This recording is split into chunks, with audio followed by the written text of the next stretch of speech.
You're listening to the Coffee Hour. I'm Andy Bates. I'm Sarah Golseth. It is Monday morning, August 15th.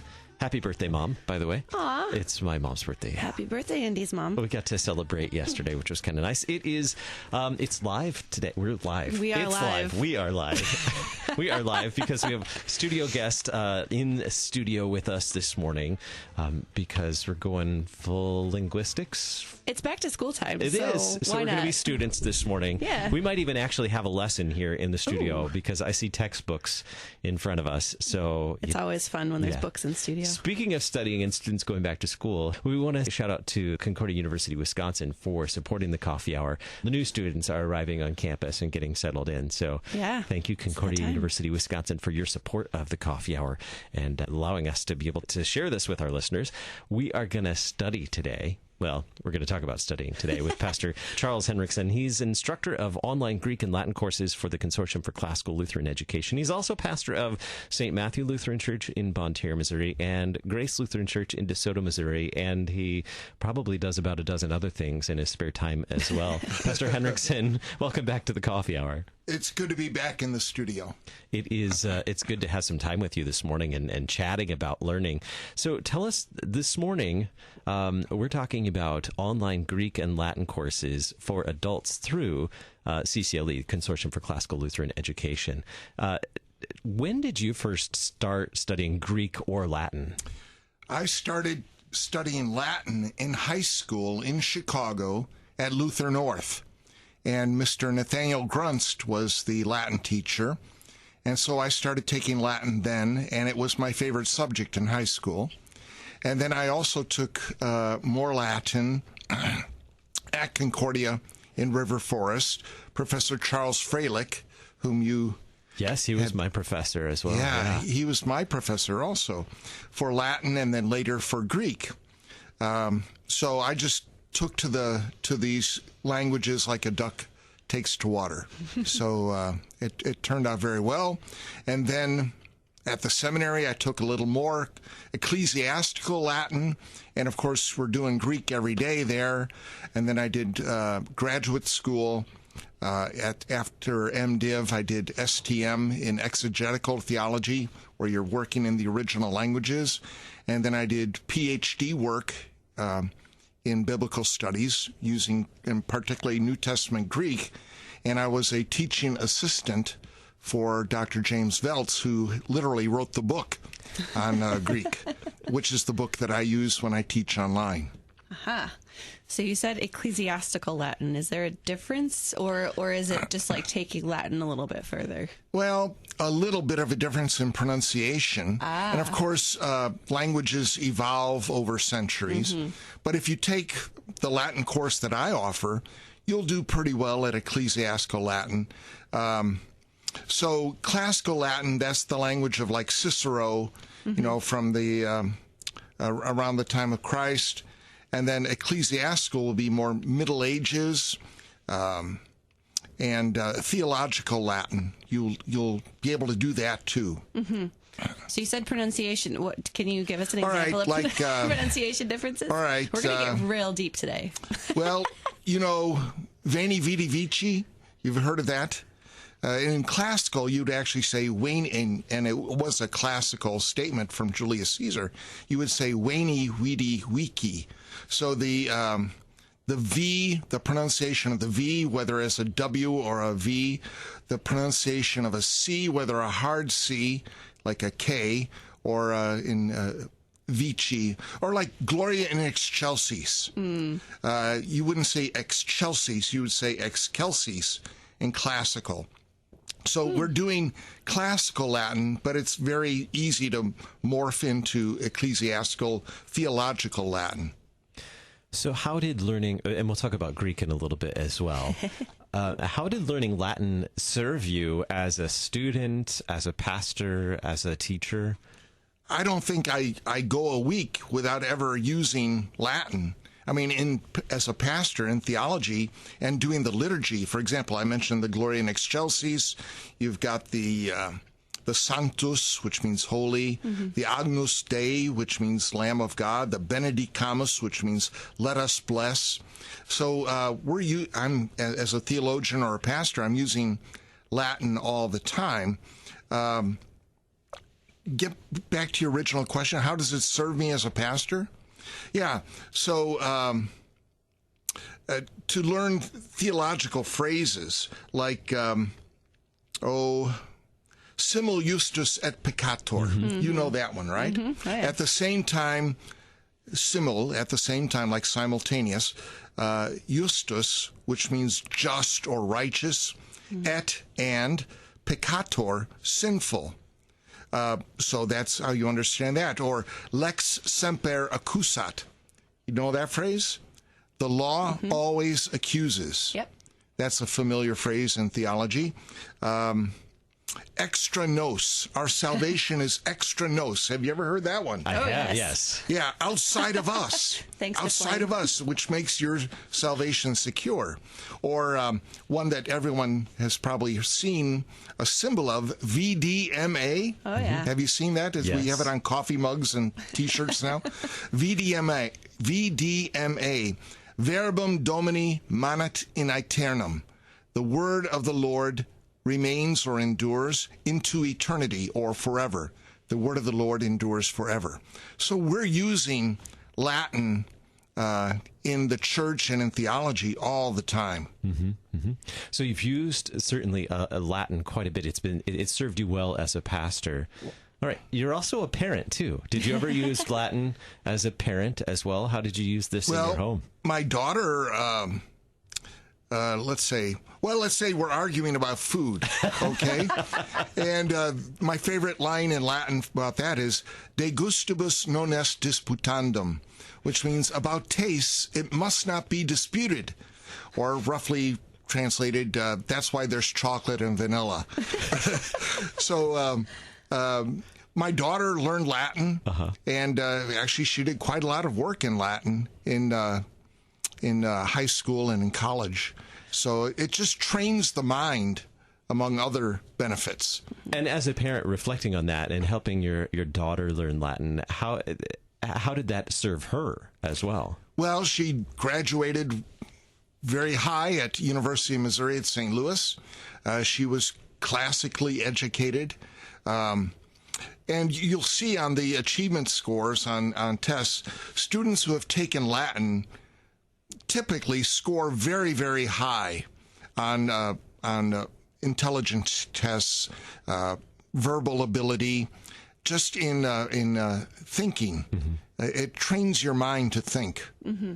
Yeah, I have a different, I don't know if I can say better, but a very different understanding of language and the way that language is put together. And that, I mean, that serves you in all kinds of ways. Yes. Yeah. And usually when I answer the question, what is the benefit of Latin? What did it do for you? I say, it was the best thing I ever did for my English vocabulary. Mm-hmm. Yeah. But not only that, with all the English derivatives that we have in English from Latin, but also in understanding how languages work. Yeah. Grammar, syntax, those sort of things, which you don't necessarily get when you're in your own native language. You don't notice those things. But when you're working with a very structured language like Latin with inflections and you learn about case usage and verb tense and so forth, it really constructs your mind to be able to handle all languages. And it made it so much more easy for me when I then took Hebrew or Greek or something like that, because I already had learned the ropes of how languages work. Mm-hmm.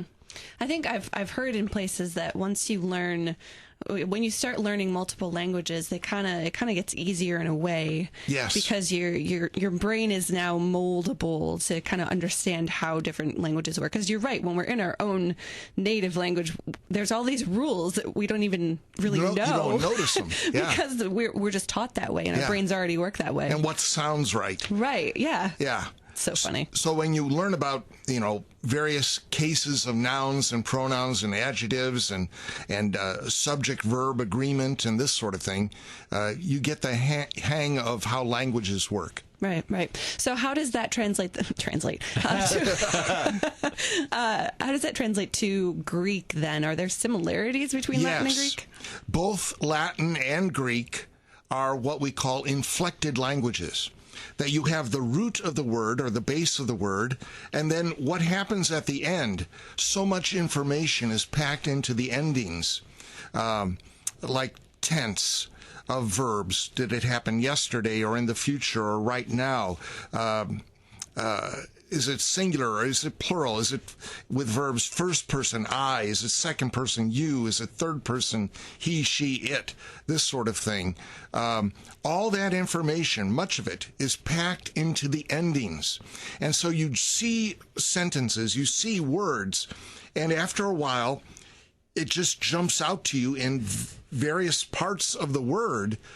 Your eye is trained to see it that way, and you can translate very fast that way. Mm-hmm. So it sounds like you studied Latin first, is that right? I did. And then in high school, and then Greek after that. Yeah, when thinking of going to seminary. Did it help you when you studied Greek? Did that foundation that you had in Latin really help you move along? Absolutely. Absolutely. As I said, I already learned how those types of languages work, and it's just different vocabulary, a few different rules. Latin has the ablative case, and Greek doesn't. So you learn how things work, which prepositions take which case as their object, this sort of thing. Because I remember Professor Freilich mentioning multiple times in our class that if you studied Latin in high school, this would be much easier for you. I couldn't go back and change that, though. Well, with these classes that I teach for CCLE, and you can go to ccle.org and find out how, and actually register there, that'll prepare you. And I have had students, I've had over 100 students. I've been teaching these classes now. This will be my, I think, 8th year for Greek and 6th year for Latin.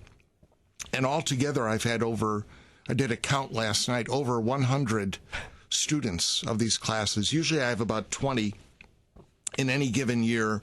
And I alternate Greek night one week and Latin night the next week. And we're going to learn more about that, how you can enroll in the adult Greek and Latin courses with Consortium for Classical Lutheran Education and Professor Charles Henrickson. Thank you. In just a moment. You are listening to the Coffee Hour. I'm Andy Bates. I'm Sarah Gulseth.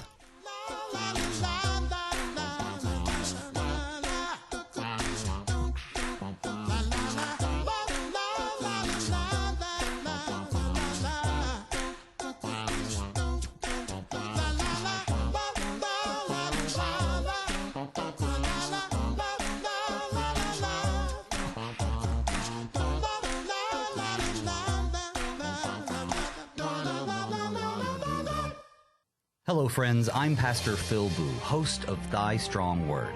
Each weekday morning at 11 a.m., join me and a guest pastor as we explore God's Word, which strengthens our faith and guides our lives. You can listen over the air, online at kfuo.org, or through your favorite podcasting app. Just search for Thy Strong Word, only from KFUO. Christ for you, anytime, anywhere.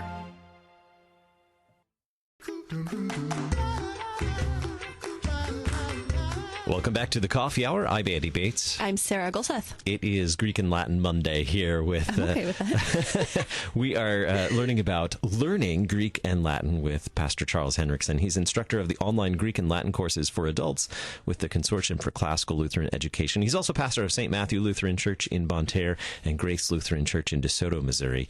And you've been teaching these courses for CCLE now for some time. Is that right? Yeah. This will be the 8th year for Greek and the 6th year for Latin. And of course, I've taught Greek at the, when I was doing PhD work at the seminary, and I was a teaching assistant for Jim Veltz, or Jimmy the Greek, as we called him. So I learned at the feet of the master. So we've talked a bit about Latin. We've talked a bit about learning Greek. Why learn Greek? We've talked about the benefits of learning Latin, how that can help you academically in a number of ways and in a number of places in throughout multiple vocations. What about Greek? What are the benefits of, and we talked about different types of Latin too. Are there different types of Greek to learn? Yes, there are. Mm-hmm. There's the Attic Greek of, Plato and Aristotle, those guys in the golden era of Athens. But through the process of Hellenization from Alexander the Great on, Greek got spread over the whole Mediterranean and Near East. And so what you have in the New Testament is the international language of commerce and culture, which is Koine Greek, common Greek. That is the language in which our New Testament is written. And so there's great value in being able to open up a Greek New Testament, which I have in my hand, and being able to just open it up and read it.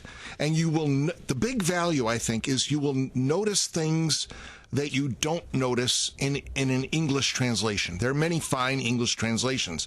We typically use the ESV quite a bit in the Missouri Synod, and that's probably the best one overall. But you will still notice things when you can actually look at the Greek that you wouldn't notice otherwise. And I've often used the analogy of watching a television program in black and white when you only had an antenna and it was fuzzy and whatever, versus watching it digital, high definition in color. That's like the added value of being able to analyze and look at and appreciate how the New Testament writers write it in Greek. Mm-hmm. I can give you a couple examples. Yeah. All right. Take in Matthew or Luke, the account of Christ's temptation in the wilderness. Mm-hmm. And what does the devil start out his temptations with? What words? Like about turning the stone into the bread. How does he start the temptation? Oh, no, I don't pay much attention. With the word if, right? Oh, yes. Okay. And he says what? If you are the Son of God? Yes. Okay. Now, there's different ways in Greek to do an if clause, a conditional clause. What some people might think is that the devil there is denying that Jesus is the Son of God. Well, he isn't. He's conceding the fact. Because if he were, and I'm going to use a contrary to fact condition right now, if he were doing that, it would come out different in the Greek. But he isn't. He's conceding the fact, okay, God just said at your baptism, you are the Son of God, then why is he treating you this way? He's not denying and saying, if you were the Son of God, which you aren't, because the Greek would be different there, and it isn't. That's one example of things you notice. Or let's say in the Gloria in Excelsis, Luke 2:14, where typically you know that as glory to God in the highest and what? Peace on earth to men of good will or something like that. Mm-hmm. And Americans used to think of that as, well, yeah, it's for men of good will, people who have a good will. But actually, if you look at that, the genitive of eudokia, it doesn't say whose goodwill. And then if you compare that to Christ's baptism, this is my son in whom I am well pleased, it's the same Greek root. The idea is out of the source of God's goodwill that we have peace on earth. So you notice that more when you actually look at the Greek. John 1:14, and the Word became flesh, and what? Made his dwelling among us? Mm-hmm. If you looked at the Greek, you would see the word there for dwelt among us, dwelt, is actually a form of the Greek verb skenao, which is related to the Hebrew of shakan, which is used for the tabernacle in the Old Testament. So Christ tabernacled among us. What the tabernacle in the Old Testament was doing is a type of what now Christ is doing among us.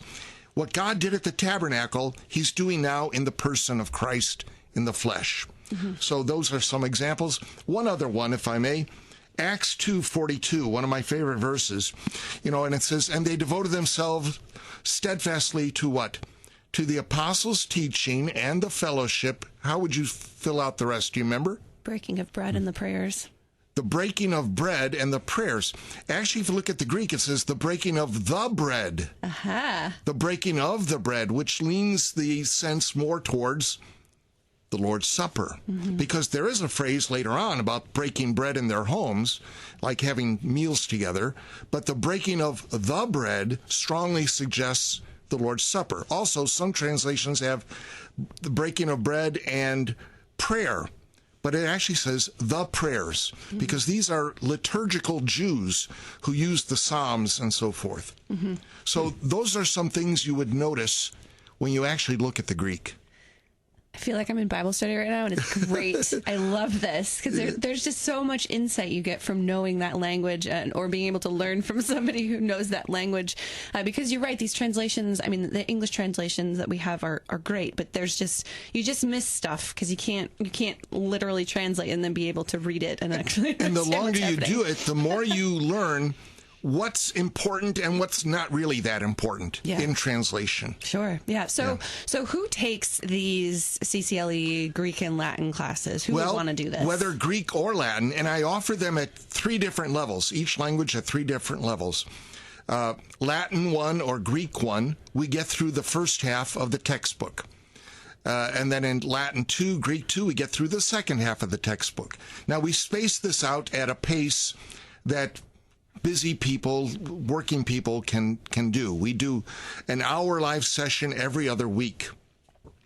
So it's not too much. Now, beyond the live session, you should put in probably 2 to 3 hours a week, doing the translations, reviewing the drills of vocab and the paradigms and so forth. So if you just did 1 hour live session a week, every other week, you're probably not going to learn it that well. The sessions are recorded also, so that if you happen to miss a live session, you can still catch it.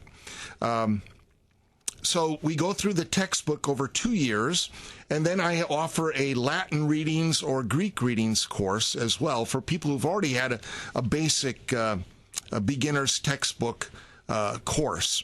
And so in Latin readings, and I did this last year, we read through some writings of Cicero, for example, with not simplified either, but in the original. In the Greek readings, we take upcoming scripture texts from the church lessons for the coming Sunday or one of the coming Sundays, and we go through maybe the Holy Gospel and or the Epistle for that coming Sunday in the Greek. And so that's really good too. I have pastors taking either Latin or Greek. So like for the Greek readings course, that's their way to look at one of the upcoming lessons that they're going to preach on Sunday. But I have lay people, pastors, deaconesses.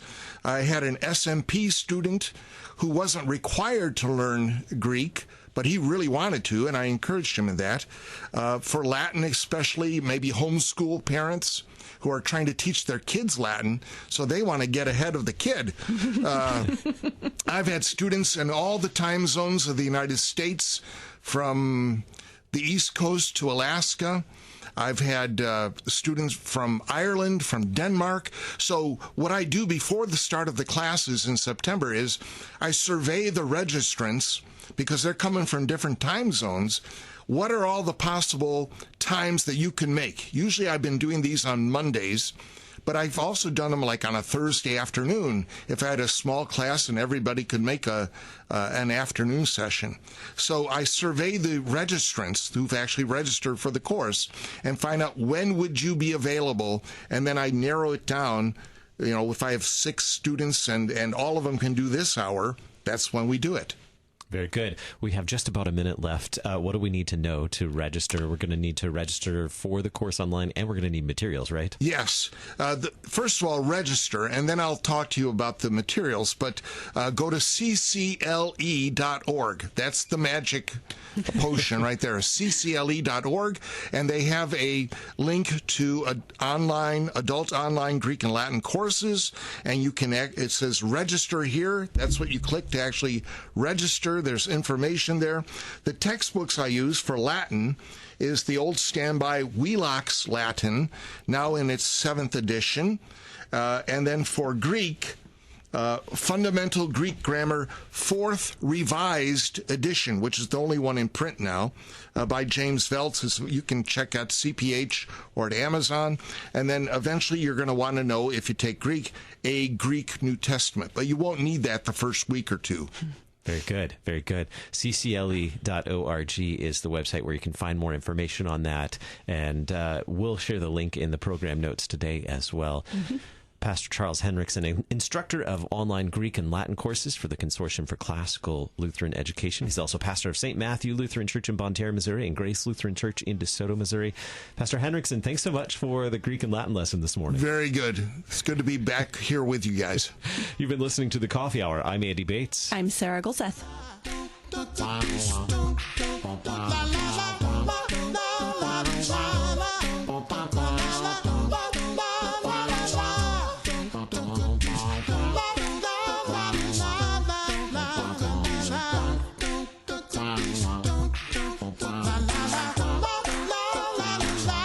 Coffee Hour with Andy and Sarah is a production of KFUO. To support the Coffee Hour and KFUO Radio, visit KFUO.org. You can also text KFUO to 41444 or send an email to gifts@KFUO.org. And you can call us at 800-844-0524. KFUO. Christ for you, anytime, anywhere. At Concordia University, Wisconsin, we believe you were created for a reason: to use your God-given gifts to help others, to live a life of self-sacrifice in a me-first world, to live a life that's uncommon. Whether you're taking one of 50-plus online programs or learning with us in person on the shores of Lake Michigan, you'll be equipped to make an uncommon impact. Learn more at cuw.edu. Concordia University, Wisconsin. Live uncommon.